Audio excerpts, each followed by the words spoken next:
Welcome to the Foundry by Forge College. Okay, let's jump right into it. Today we are having a massive blueprint drafting session. Now, if you've been following our track on building dApps on Solana, you know this explainer is a pivotal part of our capstone project. It builds perfectly on our previous lesson, designing the integrated pipeline. In that session, we mapped out our stakeholders and our integration strategies. Well, now we're taking those abstract ideas and figuring out exactly where all our data is actually going to live. Here's our blueprint for today. First, the architectural blueprint. Then, categorizing your data. Next, Solana storage patterns. After that, we'll walk through a marketplace example. And finally, drafting the design brief.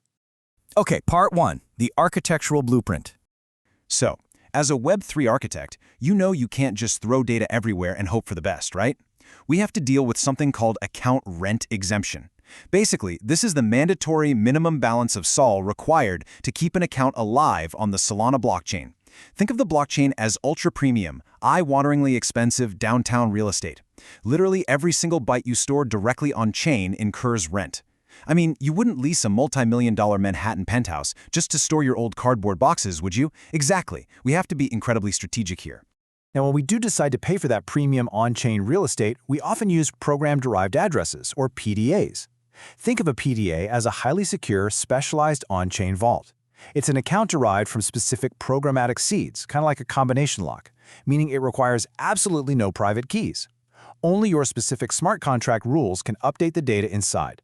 It's totally predictable and entirely programmed-owned. Moving on to Section 2, categorizing your data. Look, before we can actually build anything, we need to categorize our building materials, because all data is definitely not created equal.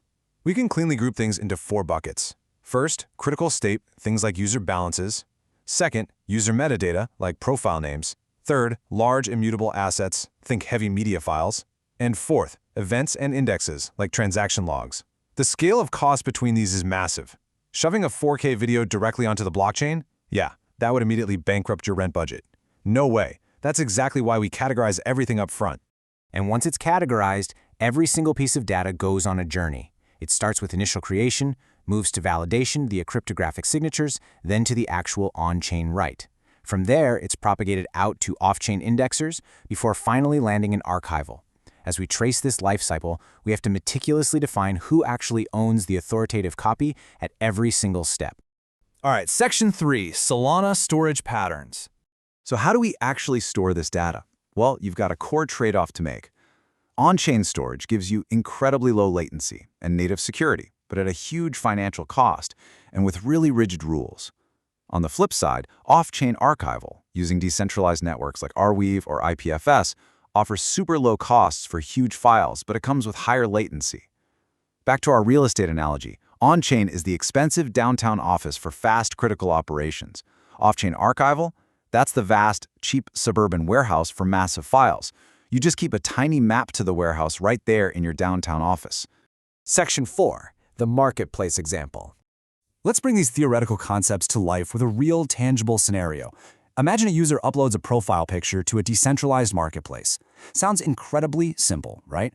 But in Web3, this is actually a fascinating engineering puzzle.